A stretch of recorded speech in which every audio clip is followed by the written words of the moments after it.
Hello and welcome. So sa video ito, ipapakita ko naman sa inyo ay ang aking AK-47. So kita nyo naman, iba na yung itsura niya. Dami ko ng parts na linagay. So papakita ko sa video to, i-insert ko yung picture kung ano yung itsura niya nung nabili ko. So ayun. Kita nyo naman sa picture, dati plastic lang yung mga furniture na kasama niya. Tsaka sa furniture kasing yun, very limited lang yung pwede mong gawin sa barrel. Wala kang pwedeng i-attach. Kasi nga wala siyang kasamang mga M-lock rail o kaya Picatinny rail. Kaya yun, nag-decide ako na tanggalin lahat ng furniture tapos palitan na lang lahat. Kaya eto na siya ngayon. So ang ginawa ko, binili ko lahat yung line up nung galing sa Midwest Industries. Pagkakalam ko yung tawag nila dito yung Alpha Series line eh. So papakita ko sa inyo lahat yon ngayon. Bago pala yon, safety muna.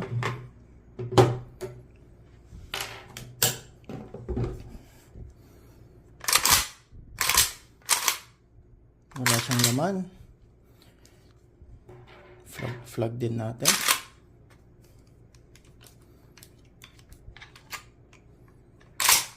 Yun. Flag na siya. So, safety na yan. So, titignan natin una sa may harapan, sa may muzzle. Ito yung muzzle brake galing Midwest Industries.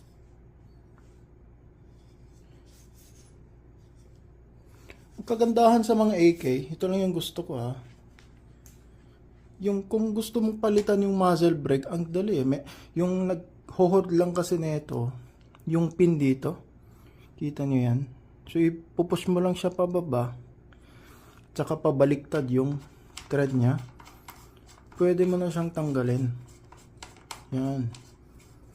Tsaka salpak mo na yung gusto mong ilagay dyan. Ang dali Di mo na kailangang i-time. Di mo na kailangang i-torque. Yeah, mag-i-stay in place na siya dyan. So, kung makikita nyo, umaalog-alog siya ganyan. Sabi naman sa mga forums online, normal lang yan. Tsaka mga 1,000 rounds na ako dito. Wala pa naman akong problemang nakikita. Kaya, okay naman siya. So dito naman, so pinalitan ko na din yung handguard niya. So, yan, 360. So sa may taas, 1913 Picatinny rails. Pwede mong lagyan ng kung anong gusto mo dyan, pressure switch pad, lagyan mo ng ilaw dito sa may M-lock. So sa akin, ginawa lang simple lang. Angled foregrip lang yung linagay ko. Yan. Ito naman galing siya sa Aeronox. Yan. Ito yung pili ko kasi pag humahawak ako ng rifle, hindi yung ganito. Kasi yung experience ko sa paghawak na ganito, masyado siyang maalog. Kaya yung sa akin lang, C-clamp lang na ganyan kasi mas secure siya. Yan. Tsaka linagyan ko na din ng, tsaka ito pala, kasama siya dun sa kit. Ito yung 1913 nila. Pwede mong ilipat dyan, kahit saan. Linagay ko dyan kasi kung kailangan kong gumamit ng bipod, yan, mount mo lang dyan. Yan. Ito pala, yung stock na dust cover, ito pala yung dito. Dust cover yung tawag dyan. Yung sa may stock, plain lang kasi siya na bakal. Wala siyang rail dito sa taas. Kaya ako din to pinili kasi para malagyan ko ng red dot dyan. Yan. Baka matanong nyo, paano naman pag lininis nyo yung barrel? Tapos tatanggalin nyo yung dust cover. Di kailangan nyo na namang i-zero yung red dot nyan. Yun yung kagandahan dito. Nakita ko sa inyo. Kasi yan, yung sa may stock, pag tinanggal mo yung dust cover, tanggal siya 100%. Ito, nakakabit siya, nakakonekta sa handguard sa may harapan. Kaya, very solid siya. Di yan umaalog. Kahit alugin mong ganyan, very solid. Yan.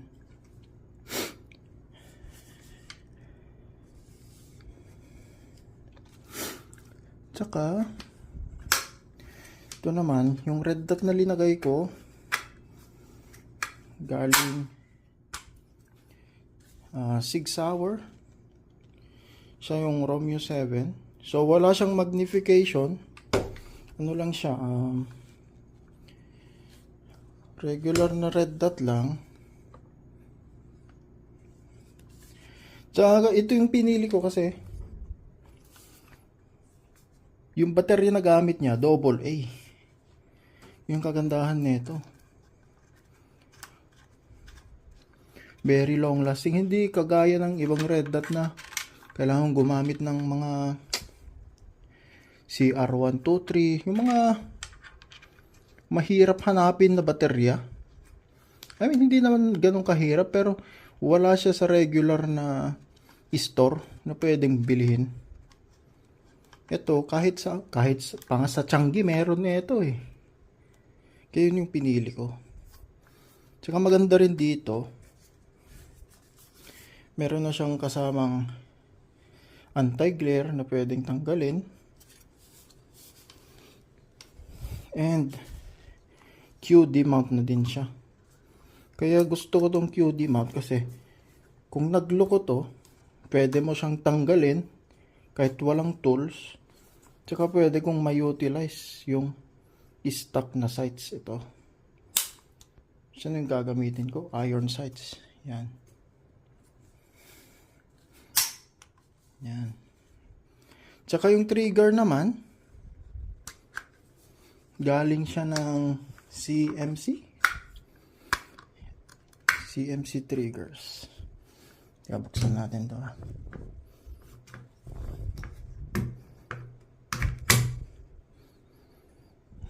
Yan, so drop-in trigger siya. Yan. Ako na rin naglagay niyan.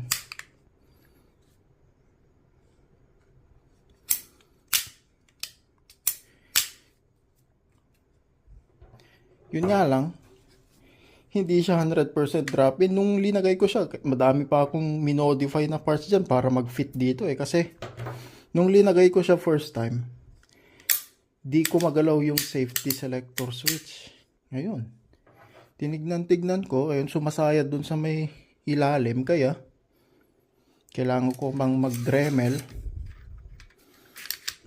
Ayun, hanggang ngayon naman, ayos na siya. Yan. Tsaka yung trigger naman, kung paano yung feel niya, kita ko sa inyo ha. Safety yan.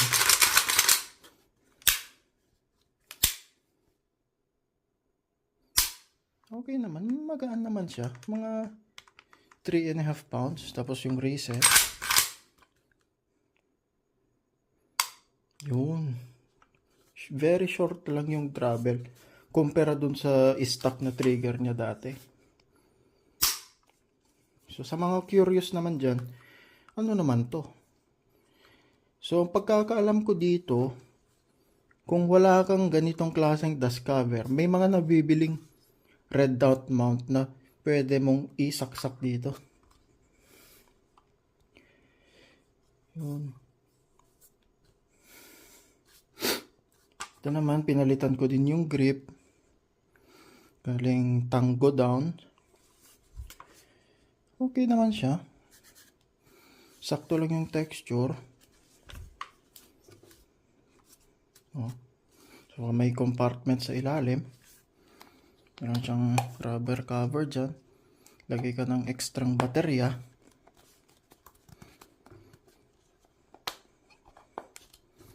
Yan. Ano pa ba? Ito naman. Ito yung stock na pinili ko. Galing din siyang Midwest Industries. So pag binili mo to, kailangan mo ding bumili ng adapter sa may likuran. Para ma-install mo siya, kailangan mo ng 1913 adapter para sa stock. Yan.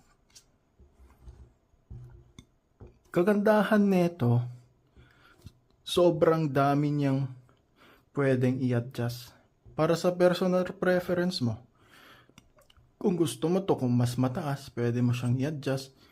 You know, daming settings. 1, 2, 3, 4. Mga 5 adjustments yan. Pero ngayon, linagay ko siya sa pinakamababa. Kasi yun yung preference ko. Pati yung cheek rest, ilan yan? 1, 2, 3, 4. 4 yung adjustments. Kung anong height yung gusto mo. And meron siyang QD mount para sa strap mo. Meron din dito. Tsaka meron din sa may handguard, isa dito. Tsaka isa dito. Very ambidextrous siya. Kung kaliwete ka o kung right-handed ka, pwede. Tsaka, kung gusto mo siyang i-fold, nafo-fold din siya. Yan. Pwede mo siyang i-fold sa may left side. Kung gusto mo naman siyang i-fold sa may right side, baliktarin mo lang to. Tapos baliktarin mo rin to para mag-fold siya sa may right side. Yan. Dito man sa kabila, meron din siyang QD mount. Yan. Maganda pa dito, gusto mo nang mas malayo yung throw, pwede mo siyang i-adjust. Yan. Daming settings. Saka solid din siya. Hindi siya maalog. Sa akin, perfect sa akin yung sa may pangatlong ngipin. Yan. Yun. Okay na okay siya. Ano pa ba? So, yung mag naman na gamit ko, P-mag. Yan. Gusto ko yung mga mags galing Magpul kasi pati sa mga iba kong barrel, Magpul na lahat yung gamit ko. Papakita ko lang sa inyo ha. Kasi pag linagay mo yung mag, very solid yung lock up. Di na siya gagalaw. Di tulad ng iba dyan. Kunwari ito. Hindi ko alam kung anong brand to. Basta parang generic lang na AK-47 mag to eh. Pag linagay mo, tignan mo yan. Sobrang umaalog-alog na ganyan.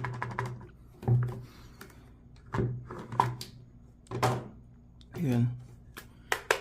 Gustong gusto ko na yung Magpul.